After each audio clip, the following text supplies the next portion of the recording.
Film Chhaava Chhattisgarh में tax free होगी। CM Sai ने इस बात का ऐलान किया है। दरअसल राजिम कुंभ के एक समापन कार्यक्रम में मुख्यमंत्री विश्वदेव साय ने इस बात का ऐलान किया। फिल्म छावा जो भारतीय इतिहास को, भारत के योद्धाओं के जीवन को दर्शाती, बताती, उनके संघर्ष को प्रेरणा रूप में दिखाने की कोशिश इस फिल्म में की गई है। इस फिल्म को टैक्स फ्री किया जाएगा जिससे कि ज्यादा से ज्यादा लोग इस फिल्म को देख सकें। और इस फिल्म में जो जीवन परिचय योद्धाओं का दर्शाया गया है और मराठा योद्धाओं के जीवन पर आधारित इस फिल्म से लोग प्रेरणा ले सकें, इस उद्देश्य से यह फिल्म टैक्स फ्री की गई है।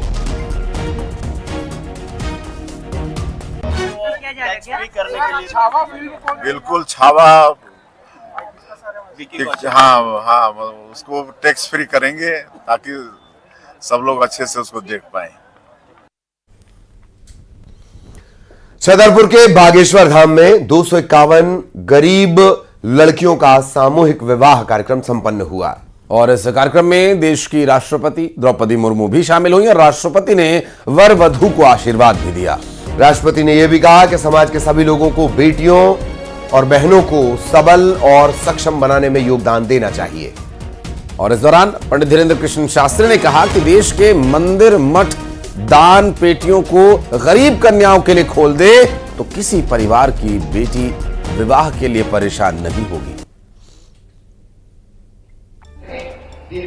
और ये तस्वीरें उस कार्यक्रम के दौरान के आपको दिखा रहे हैं। पंडित धीरेन्द्र कृष्ण शास्त्री, राष्ट्रपति द्रौपदी मुर्मू और मुख्यमंत्री डॉक्टर मोहन यादव, भारतीय जनता पार्टी के प्रदेश अध्यक्ष, राज्यपाल, सभी उस वक्त मंच पर मौजूद थे और इस दौरान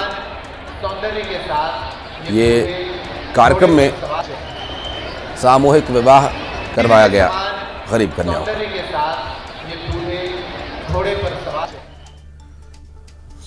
इधर छतरपुर में बागेश्वर धाम के पीठाधीश्वर पंडित धीरेन्द्र कृष्ण शास्त्री ने रिलायंस फाउंडेशन और पूरे अंबानी परिवार का धन्यवाद दिया है। दरअसल पंडित धीरेन्द्र कृष्ण शास्त्री ने कहा कि बागेश्वर धाम में कैंसर हॉस्पिटल और 251 गरीब कन्या विवाह में उनका बहुत सहयोग रहा। मैं उनको और पूरे परिवार को बहुत बहुत धन्यवाद देता हूं। ये बातें कही धीरेन्द्र शास्त्री ने।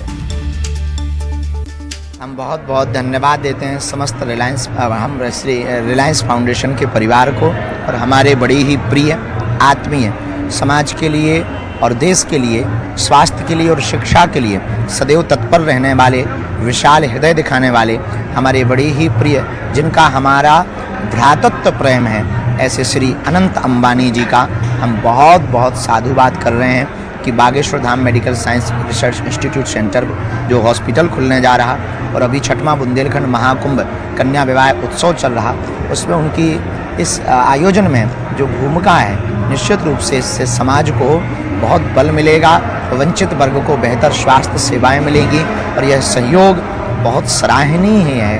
तो हम पूरे परिवार को बहुत साधुवाद देते हैं। और छतरपुर के बागेश्वर धाम में कन्या विवाह महोत्सव में वर वधू की विदाई के पहले बागेश्वर महाराज पंडित धीरेन्द्र कृष्ण शास्त्री ने परिणय सूत्र के पवित्र बंधन में बंधे 251 जोड़ों को सदैव खुश रहने का आशीर्वाद दिया। बागेश्वर महाराज ने विदाई की वेला को उत्साह में बदल दिया।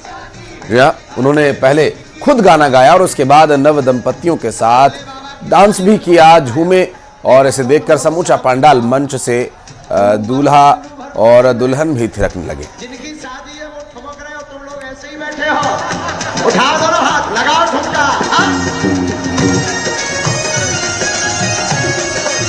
आगे दमाद है खूब जोड़ी, बनी है खूब जोड़ी, शिव पार्वती की जोड़ी बनी है खूब। इधर दुर्ग में भोलेनाथ की भव्य बारात निकली और ये शिव बारात हथखोज से निकाली गई, जिसमें विधानसभा के अध्यक्ष डॉक्टर रमन सिंह भी शामिल हुए। इसके अलावा बीजेपी के प्रदेश अध्यक्ष किरण सिंह देव समेत कई नेता इसमें शामिल हुए। प्रदेश अध्यक्ष किरण सिंह देव ने भोलेनाथ का अभिषेक कर बारात की शुरुआत की। ये बारात जहां छत्तीसगढ़ सहित विभिन्न प्रदेशों की 151 झांकियों के साथ निकली थी और ये आकर्षण का केंद्र थी उस वक्त जब ये झांकी निकाली गई। और बाबा भोलेनाथ की बारात के बारे में तो क्या ही कहना। उनकी बारात में जो बाराती शामिल हुए थे और उसके वर्णन को सुनकर ही रोंगटे खड़े हो जाते हैं। और कुछ उसी तरह का प्रस्तुतिकरण यहाँ पर किया गया। अलग अलग राज्यों से आई अलग अलग टीम्स ने बाबा भोलेनाथ की बारात की एक छवि प्रस्तुत करने की कोशिश की, जिसमें देखिए अलग अलग तरह के वाद्य यंत्र और ड्रेसिंग किए हुए कलाकार नजर आए।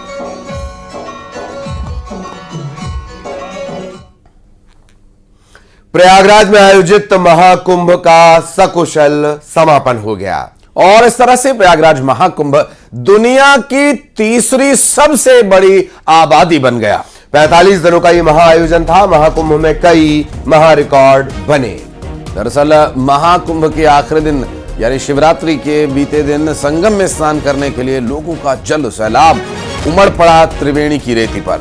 कल रात 8 बजे तक 1,53,00,000 लोगों ने स्नान किया और इस तरह से महाकुंभ में एक नया इतिहास रच गया। कुल 66,30,00,000 श्रद्धालुओं ने स्नान किया।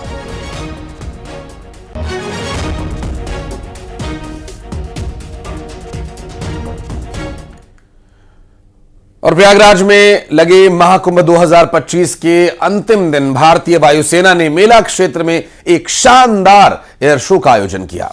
इस अद्भुत प्रदर्शन ने श्रद्धालुओं को, भक्तों को रोमांचित कर दिया। दरअसल कुंभ के पावन अवसर पर जहां गंगा जी के तट पर साधु संतों और श्रद्धालुओं की भारी भीड़ उमड़ी थी, आकाश में वायुसेना के जाबाजों का कौशल देखते ही बन रहा था। शिवरात्रि महास्नान के दौरान श्रद्धालुओं को सुखोई लड़ाकू विमानों से सलामी दी गई।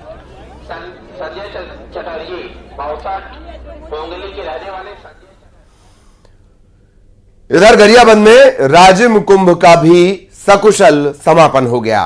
प्रदेश के मुख्यमंत्री विष्णुदेव साय समापन कार्यक्रम में शामिल हुए। सीएम ने कहा कि पिछली सरकार में 5 साल में राजिम कुंभ को लेकर कोई काम नहीं हुआ था।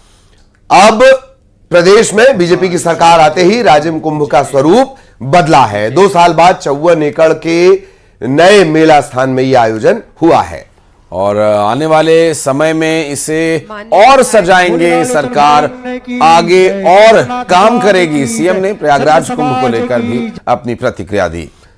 उन्होंने कहा कि महाकुंभ में 70 करोड़ श्रद्धालुओं ने स्नान किया है। 25 लाख से ज्यादा छत्तीसगढ़ की जनता प्रयागराज पहुंची।